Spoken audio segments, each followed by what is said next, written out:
विजया एकादशी व्रत कथा। एक बार देवर्षि नारद ने जगत पिता ब्रह्मा जी से कहा, हे ब्रह्मा जी, आप मुझे फाल्गुन माह के कृष्ण पक्ष की विजया एकादशी का व्रत तथा उसकी विधि बताने की कृपा करें। नारद की बात सुन ब्रह्मा जी ने कहा, हे पुत्र, विजया एकादशी का उपवास पूर्व के पाप तथा वर्तमान के पापों को नष्ट करने वाला है। इस एकादशी का विधान मैंने आज तक किसी से नहीं कहा, परंतु तुम्हें बताता हूँ। यह उपवास करने वाले सभी मनुष्यों को विजय प्रदान करती है। अब श्रद्धा पूर्वक कथा का श्रवण करो। श्री राम को जब 14 वर्ष का वनवास मिला, तब वह भ्राता लक्ष्मण तथा माता सीता सहित पंचवटी में निवास करने लगे। उस समय महापापी रावण ने माता सीता का हरण कर लिया। इस दुखद घटना से श्री राम जी तथा लक्ष्मण जी अत्यंत दुखी हुए और सीता जी की खोज में वन वन भटकने लगे। जंगल जंगल घूमते हुए वे मरणासन्न जटायु के पास जा पहुँचे। जटायु ने उन्हें माता सीता के हरण का पूरा वृत्तांत सुनाया और भगवान श्री राम जी की गोद में प्राण त्याग कर स्वर्ग की तरफ प्रस्थान किया।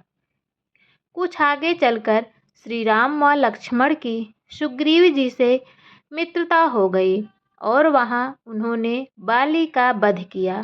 श्री राम भक्त हनुमान जी ने लंका में जाकर माता सीता का पता लगाया और माता से श्री राम जी तथा महाराज सुग्रीव की मित्रता का वर्णन सुनाया। वहां से लौटकर हनुमान जी श्री रामचंद्र जी के पास आए और अशोक वाटिका का सारा वृत्तांत कह सुनाया। सब हाल जानने के बाद श्री रामचंद्र जी ने सुग्रीव की सहमति से वानरों तथा भालुओं की सेना सहित लंका की तरफ प्रस्थान किया। समुद्र किनारे पहुंचने पर श्री राम जी ने विशाल समुद्र को घड़ियालों से भरा देखकर लक्ष्मण जी से कहा, हे लक्ष्मण, अनेक मगरमच्छों और जीवों से भरे इस विशाल समुद्र को कैसे पार करेंगे।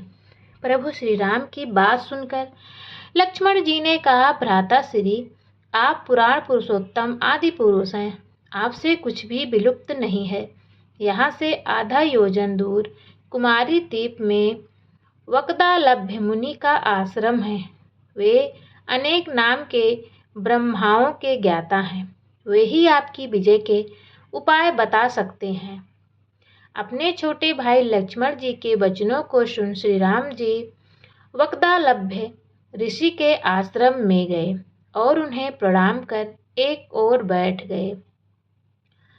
अपने आश्रम में श्री राम को आया देख महर्षि वक्दालभ्य ने पूछा, हे श्री राम, आपने किस प्रयोजन से मेरी कुटिया को पवित्र किया है? कृपा कर अपना प्रयोजन कहें प्रभु।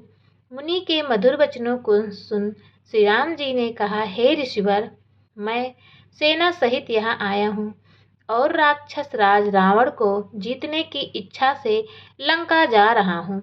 कृपा कर आप समुद्र को पार करने का कोई उपाय बताएं। आपके पास आने का मेरा यही प्रयोजन है।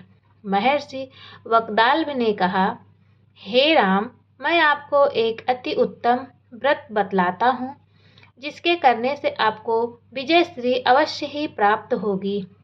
यह कैसा व्रत है मुनि श्रेष्ठ? राम जी ने पूछा। जिसे करने से समस्त क्षेत्रों में विजय की प्राप्ति होती है। इस पर महर्षि वक्दालभ्य ने कहा, हे श्री राम, फाल्गुन मास के कृष्ण पक्ष की विजया एकादशी का उपवास करने से आप अवश्य ही समुद्र को पार कर लेंगे और युद्ध में भी आपकी विजय होगी। हे मर्यादा पुरुषोत्तम, इस उपवास के लिए दशमी के दिन स्वर्ण, चांदी, तांबे या मिट्टी का एक कलश बनाएं। उस कलश को जल से भरकर तथा उस पर पंच पल्लव रखकर उसे वेदिका पर स्थापित करें।